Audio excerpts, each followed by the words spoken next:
Ironically, like I'm good at getting sales calls. I'm not the best closer, right? When I was selling, when I was closing, it was that easy money VC era. Everybody had money to spend. And then when I started the company, things were starting to go downhill. Welcome to another episode of From Startup to Wunderbrand with Nicholas Kuhner. Justin Chi, a man who's not just mastered cold email, but turned it into a weapon for startups trying to cut through the noise. He's the founder of Cold Email Hackers and the former #1 SDR, which is Sales Development Representative at ZoomInfo. But since going solo, Justin's helped over 30 startups land meetings with hard-to-reach prospects, booking over 3,000 meetings in the past 18 months for clients like Flash Intel, Hirefly, Inbox Mailers, and Smart Recognition. But it wasn't all easy going. He had to relearn how to get attention without the weight of a big brand behind him, like ZoomInfo. Today he's going to share a little bit on how early stage founders can cut through spam filters, get replies, and build real sales pipelines using cold email. So these are tactics that are going to help unknown brands, not just the big brands of the world. So Justin, welcome. Yeah, pleasure to be here. Glad to be on the podcast and happy to share what's working out there. So I'll let you take the lead here, but happy to share anything we've learned and we'll go from there. Ooh. Now, you're pretty new in your entrepreneurship journey. So what I wanted to ask to start out with is, what have some of the challenges been about being your own boss? Who's putting pressure on you? Because before you got lists of people to connect, you had a whole bunch of people supporting you. Now it's you and you alone, basically. So talk to me about that process. So I'll say this, right? Like before I got into tech sales, before I got into the sort of SDR account executive role, if you will, I did start another company. It's a long story there. We were buying and selling graphics cards. That lasted about a year and a half. It failed miserably. And that's kind of what led me to get into tech sales. It's like, the whole time I was selling these graphics cards, we were going to Ethereum farms, buying up their dead stock, right? Because the electricity prices were going up and they weren't profitable. So we would just buy up their stock. We'd sell on eBay to gamers. A lot of that was sales, right? Like a lot of the people that were selling their graphics cards, like they didn't want to let it go for a certain price. So I had to learn how to sell it. So it's like from that failure, I was like, okay, first I need a job to pay for rent, right? That's the first thing. But the second thing is like, what can I do to kind of improve the skill? I know this is a skill I lack. So I spent a few years doing sales, SDR work, whatever. That led me into ZoomInfo. Pretty much was the #1 SDR there within the first month, 2 months, right? Just booking a ton of meetings. All that was through email. And sort of the story of what happened there, a lot of people I was talking to through my job, they were asking if I can do the emails for them. I said, sure. Kind of led to this as a side hustle. Long story, basically got laid off and I didn't really have a choice. I was like, okay, this business is running. Let's just keep it going. I don't have that much left in my savings, right? I just had to pay all these expenses, right? It's a long story there too. I had to pay all these expenses. Let's just keep this going and try to grow it. And this is where we are today. So I would say, to answer your question, I know that was kind of a long explainer there, but to answer your question, I kind of put the pressure on myself. It's in the beginning, there wasn't a choice. Now it's like, okay, we have this going for so long. I have a team to support. I got to pay the salaries and we just want to grow this, blow this out of the water. So that's the pressure for myself. And hopefully that answers the question. So now, you've been working for a couple of years in sales. You are now running a business. What are some of the things that you didn't know you needed to know when you first started your business? Yeah, definitely management skills. Like we ran through a lot of, I was pretty junior, right? It's like SDR, junior account executive, account manager, whatever. So I didn't really have management experience. And I kind of had to learn this on the fly. I'm still learning this every day. But it's just like, how do I train my team to replace me on certain things? How do I train my team to be more independent? That sort of thing. How do I vet out bad hires? That's something I've had to learn on the fly. And the other thing as well, ironically, like I'm good at getting sales calls. I'm not the best closer, right? When I was selling, when I was closing, it was that easy money VC era. Everybody had money to spend. And then when I started the company, things were starting to go downhill.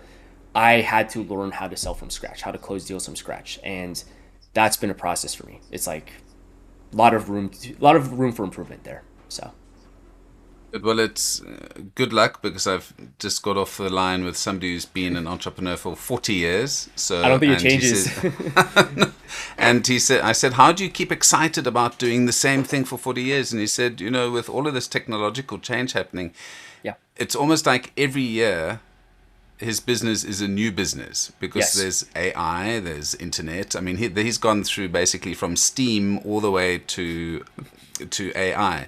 So just imagine where you're going to see yourself in a couple of years. Now let's just talk about that actually, because you're a Sure. young entrepreneur and you're probably focused quite a lot on just hitting payroll for the month, right? So that is a big focus. Yeah. But where do you think this industry is going to be in the next, and I'm Yeah. going to just stretch it out to 10 years. Have you Sure. thought about what is this place going to look like? What is this Right. ecosystem going to look like in 10 years? And how are you, as Justin, setting yourself up or training yourself to get Right. ready for these huge changes that we're going to see in an industry that is changing quite quickly?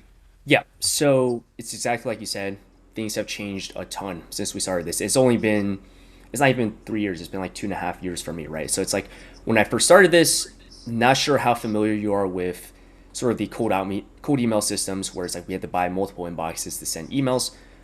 In the beginning, we were sending 50 to 100 emails per inbox per day. That was fine. Now the spam filters have gotten so sophisticated. We're having to buy 200, 300, 400 inboxes per client. We're sending 10, 15 emails a day per inbox at most. And it's just like things are shifting, right? I think where I see this going in 10 years, we're almost there already. I would say even the next 2 years, AI is getting to a point where it can just write the copy. Like it's doing a pretty good job writing the copy as it is. When I first started, wasn't so advanced. I had to do a lot of copywriting. Now we use AI to do the drafts. I still edit it, of course, but I do think in 1, 2, 3 years, we can pretty much just have it write itself. So I think in 10 years, it's really hard to say, right? There's obviously email, there's LinkedIn DMs. Those I think can be automated with AI, but there's always this aspect of cold calling, more human outreach, direct mail, visiting in person, which we don't do visiting in person, but we have a team basically doing the other parts, right? We do send some direct mail for certain prospects. We started doing cold calling. Those are kind of our hedges against email being too accessible. But I also think email on the content side is getting easier, but on the deliverability side is getting significantly more difficult. Like every 3 to 6 months, we have some new spam challenge we have to figure out. And it's just a constant arms race between us and Google. So it's kind of inverse. So I guess if I had to answer your question, I think the content writing is going to become easier. That's going to be more accessible to people. But as a result of this content becoming more easy to send people, actually landing the inbox is going to be more difficult. And I don't think email is going anywhere, right? Like people talk about, oh, they're just going to shut down cold email. It's going to get harder, but I think as long as email remains a viable communication channel, there's always going to be some way to get around the spam filter. That's how I see it. So, Well, let's talk about that spam filter a little bit. I go through my spam box yeah, probably once or twice a week, maybe a yeah, bit more, and I have tons of spam emails. hmm, Occasionally, a good email gets stuck in there, yeah, and then I click it and I say, no, that's not spam. But the rest of it, some of them might be decent, but yeah, I still send them out. And I use Gmail. yeah, Maybe talk to me about some of the challenges that folks don't understand about spam filters, yeah, and how it can affect deliverability. Because yeah. on HubSpot, on Mailchimp, on these platforms, it says something's been delivered, but is it possibly been delivered into the spam or the promotion box, and that Yeah. shows up as delivered? Yeah, that's usually the case. So HubSpot, we don't recommend for sending cold emails. For marketing emails is fine. We recommend using a tool like SmartLead. I have their plaque behind me. So I think it's like 10,000 plus inbox. It was actually closer to like 20, 25,000 inboxes connected. But we recommend using a tool like SmartLead. And we recommend buying multiple domains that are variations of your primary domain. And this removes the risk from your primary domain. So it's like if your customers ask for invoices, you don't go to spam, right? We're just kind of removing the risk. We're sending very low volumes of emails per inbox to kind of emulate human behavior, right? Because I think the biggest thing when we're sending cold emails and trying to avoid spam, there's a lot of talk online about certain methods to get past it, what triggers the spam filters, etc. But there's really only three things that you kind of have to keep in mind, and you can kind of do your own analysis and kind of troubleshooting from here. So the first one is basically, are your DNS records set up properly, right? Like, is your DKIM records set up, DMARC, SPF, MX, whatever? Are these set up at the domain level? That's number one, most fundamental thing, right? Second thing is sending links and images in emails. So spam filters are looking for HTML, they're looking for phishing links, they're looking for weird images, etc. And we want to avoid sending that. So in all my emails, at least on the first step, we only send plain text emails. No links, no nothing. Third thing is, this is kind of an overarching philosophy kind of thing. But if you think about what spam filters are looking for, they're looking for non-human behavior, right? So it's like, you get these spam emails too, I'm sure, but it's like they'll send you an email and there's like 1,000 people CC'd on it, right? Like, that's a clear indicator of a spammer. But on a lower level, it's like, how many people, let's say I'm running a cold email campaign. It's like, how many people are sending 400 of the same email template? Or sorry, you're sending 400 emails with the same email template to different people. It's like, not many people are doing that. And that's why we're kind of diversifying to multiple inboxes, sending very low volumes of emails per inbox. And we're also having warm-up services that send fake emails back and forth to kind of diversify the content, if you will. So it's like, there are, I'm sure we'll go into this. It does go a bit deeper than that, but at the highest level, just think about, if I'm sending this campaign, is this behavior human-like? That's the biggest thing to think about. So, Can you give me an example of a client who was running email campaigns before and came to you and saw a startling difference just from some of the simple things that you've suggested here? And is that something that other people can expect as well? Or is that sort of a one-off, or is this something that you really can expand to? A lot of people are running email campaigns but wondering, I've got good content, I'm not a bot, I'm just not getting the responses I need. I'll actually talk about my first client, and this client, we figured out a lot of things with this client, right? So they were sending emails, decent offer, they sell corporate credit cards, and they just, it's a pretty simple offer, right? It's like, you should be able to get results from that. Didn't have much success, right? All their DNS records were set up improperly. They were putting tracking links in the emails, just basically breaking every cold email rule. So fix the DNS records, and this is like the first client. We learned a lot by working with these guys, right? DNS records, fixed that, made an improvement, but not by that much. The biggest thing that we fixed deliverability wise, they had a little HubSpot tracking link and it just completely nuked our replies. We took that out. Next day, literally 10x the replies. So it's like little things like that can make a big difference. Another thing we figured out is we had a little cell phone number in the signature, right? And at the time, I was kind of learning things. I had a little dialer on my Chrome extension. It's like a cold call dialer or whatever. It was actually attaching a little link that you could click on it to call. It was attaching that in the signature before we were sending it out. So little things like that can cause you to go to spam. As far as content, this client had a pretty good offer. As far as like content besides deliverability, we've had clients come in where it's like they'll sell multiple solutions, right? They sell a software product. Their software product has multiple features. So it's like, what we try to do in those cases is we try not to tell the whole story, because a lot of clients, they'll try to explain everything their software does in the email.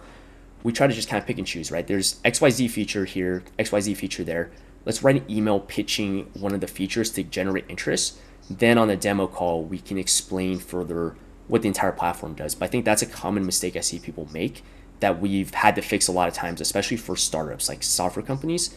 That's a pretty big problem we had to fix, because by nature, engineers are kind of, they like to, they're very thorough, right? So it's like in cold email, sometimes you have to go the other way, just show just enough to get someone on the call.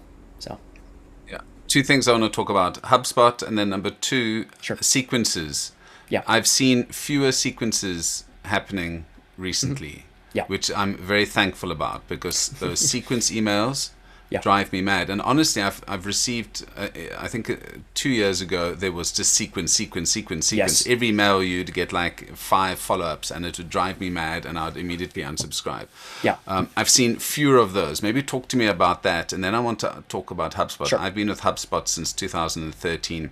And you're telling me things now that are worrying me in terms of how I've been tracking my clients. And I've been getting a lot of challenges with my inbox where clients are saying, I'm not getting your emails, it's going directly to spam. Right. And this is my personal email that I it's connected to HubSpot, connected to, the website, etc. And it's getting sent to spam, and it's my legitimate email. So it's those Yep. three things: sequences, Sure. HubSpot.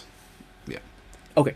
Sequences, that's an interesting one. I think myself and a lot of other people who are kind of voices in the cold email space, we've been advising people to send less emails in the sequence. Kind of the overarching thought among people who are at the top of the game in cold email is just to send less sequences. And the reason is if we look at, let's say, a 5-step sequence, the first 2 emails get the most positive responses. So it's like if you send emails 3, 4, and 5, well, it increases your spam rate and you're not getting that much more meetings. So that's why you're seeing less of that.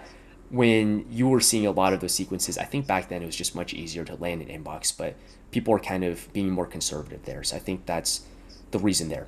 As far as HubSpot, I don't fully understand it. All I know is just like we've had clients run campaigns, same copy, same everything, sending emails from HubSpot, and we're just going to spam. I think part of it is they're sending from one domain and you're just sending too many emails per domain. That is something I'm gonna have to dig into. It's just not something we look at too often because I haven't touched HubSpot in probably 2 years, 3 years, right? So Yeah. there's that. And then as far as if you're going to spam, I guess the thing I'd ask is like, are you sending cold emails from the inbox you're reaching out to your clients with, or is it just going to spam all of a sudden? Like, have you done any cold outreach on that inbox?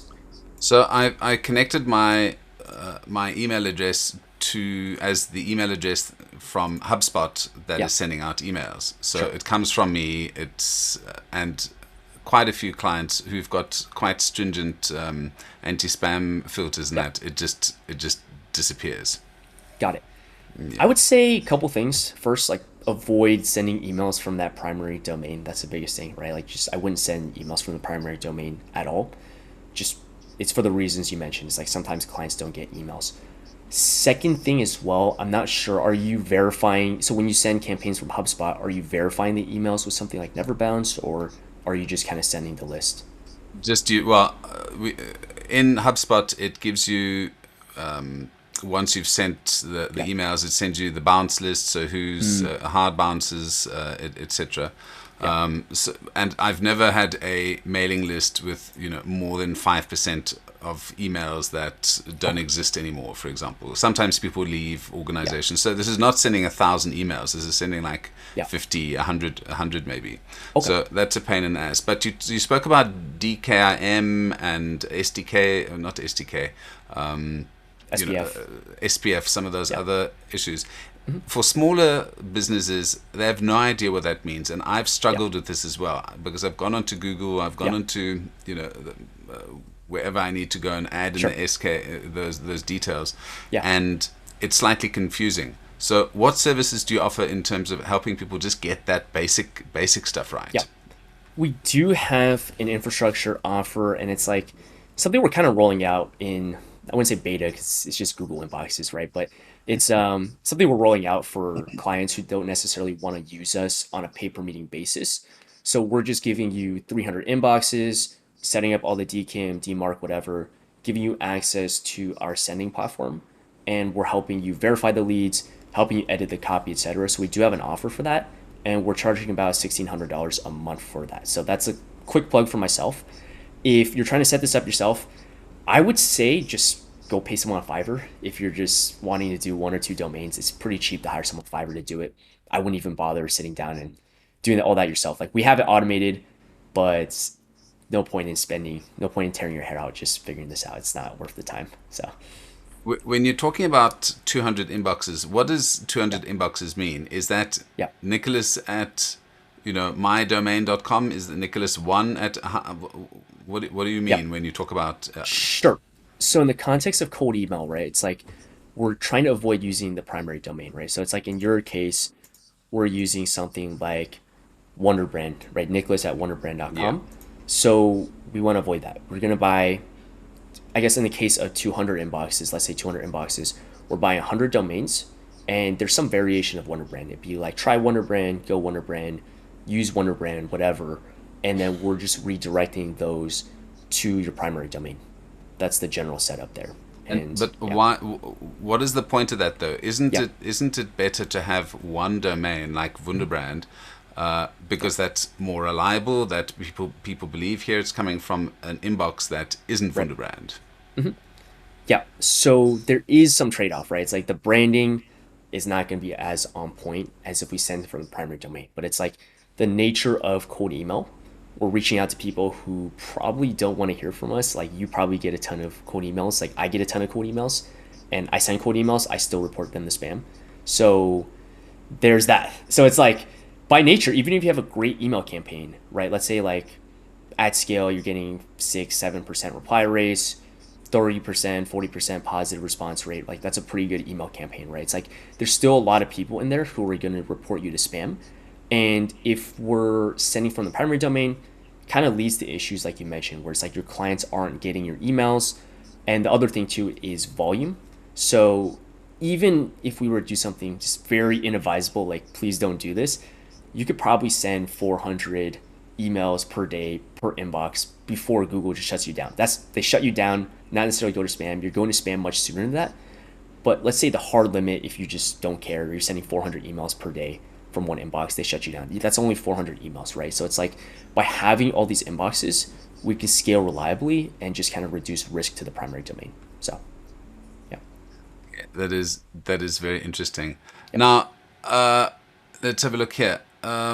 For founders who are looking at starting an email campaign, yep, but don't have SDRs and have never really done this before, but they know that they're yep, spending money on Google ads, on Meta, they are doing a bit of PR, but they sure, realize that wait a minute, email is actually an extremely effective yep, marketing platform. I thought email was, what my mother and grandparents used, yeah, but actually email is still useful. yeah. Maybe talk to me about how you can scale a business Mm-hmm. with email and without having to hire a whole bunch of folks to write it for you. Yeah, I would say in the beginning. So I could talk about my process. I think would it be helpful to talk about my process, like how Yeah, we go approach ahead. things. Okay.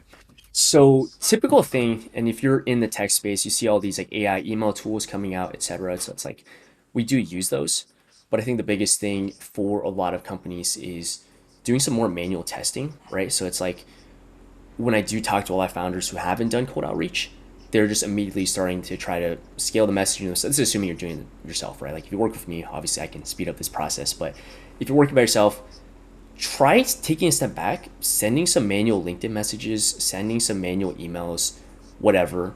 Just see what it takes to get a meeting and see how personalized it is to write a message without using AI, without using anything. Just write some observations, keep it short and simple. Just understand what a good email looks like. And when you understand what a good email looks like, which a lot of these people don't understand what a good cold email looks like, once you understand that, once you've taken the time to learn the fundamentals, you can say, okay, this structure of email is good, this length of email is good, this pain point resonates. Now I can apply this to a broader list and you can go from there. So it's like basically the advice I would give to people is like start small and to kind of scale things up. There's a lot of AI sales tools out there. It's like they'll scan the process. You have a big email list. You can scan the company's description, whatever. You can scan the prospect and write a personalized email based on that initial batch of personalized emails you wrote yourself. But that's always the approach I recommend people take is like do some testing, then scale it up. And I think as far as a channel goes, like percentage wise, for some of our customers, we're their biggest channel, we're their biggest source of leads. For a lot of their customers, it's like we're maybe 30%, 20%. So it's like it very much depends on the business. There's no one size fits all. So So how can somebody scale with you? So how does yeah, it? You mentioned that you've got an offer where yeah, people can work with you, but talk to me about yeah, how one of let's just say one of your early customers who's yeah, seen results, how mhm, they've scaled with you. What does that mean for their business? What impact yeah, has your email sure. cold outreach had on businesses that have worked with you? Yeah. I'll talk about a more recent customer actually. We've been having great success. So biggest thing we did is I'll talk about the process we took and kind of their sales process, why they were able to be successful with us, and frankly, why some clients, even though we get them a bunch of calls, they're not as successful with us. So the first thing we did was obviously like I talked about that manual testing process, right? So it's like first step of the process is we looked at their case studies. So they had existing customers, looked at the industries they're in, look at how they use the service, and we wrote emails going after lookalike audiences of the existing customers, right? And it's like we just wrote very targeted emails, small tests, kind of figure out how it works. Step two, we use a tool called Clay, which I'm sure you're familiar with. Clay, we just pull a broad list of prospects that roughly fit the ICP. Then we have GPT kind of scan their company description and then write personalized emails using the format from the first step. And it's like that's how we're able to kind of book a ton of calls. Right now we're getting like 5, 6, 7 calls a day for them. So that's going well. The reason I bring up this client in particular is like we've had plenty of customers in the past where it's like we book tons of calls for them, right? It's like there are a handful of them where their sales process wasn't very dialed in. So it's like we could send them 20 calls, but they're not good at closing. So if they only close like 3, 4, whatever, it just doesn't make sense. So it's like from this particular client, they're closing 30%. They have a high enough ACV. This is a pretty good case study for us. So it's like that's why I would say before this is how we scale. It's like we're not a magic bullet. If you know how to close already, if you're already having a little success with outreach, we can scale up the calls. But it's like if you're not having success closing, I can't save your business. Like just I think that's an extremely important point because I suffered from success by using a service similar to yours a couple of years ago. I got way too many good potential customers that I could actually deal with, and then the good ones slipped through the cracks. So I got all of these calls. It's like, and then my sales processes and my sales guys weren't good enough to close, and that made me really angry because I realized, oh man, I really need to fix. I need to fix this first. Need to get the processes right before I come to you. Have you thought about helping people with the sales process as well? Since you've worked at companies like sales at ZoomInfo, etc. Yeah. So definitely an initiative for us this year, right? It's like we have a lot of customers. We're getting a ton of sales calls. Some of them are just not closing at the rate where this makes sense, right? So it's like in my best interest, because our main model is pay per meeting lead generation, right? I mentioned the infrastructure offer before.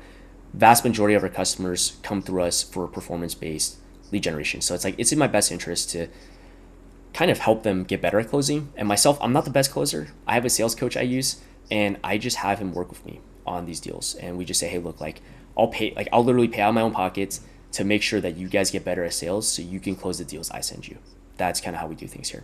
So well, I think that's a good growth strategy. So talking about growth strategy, you've been going for 3 years.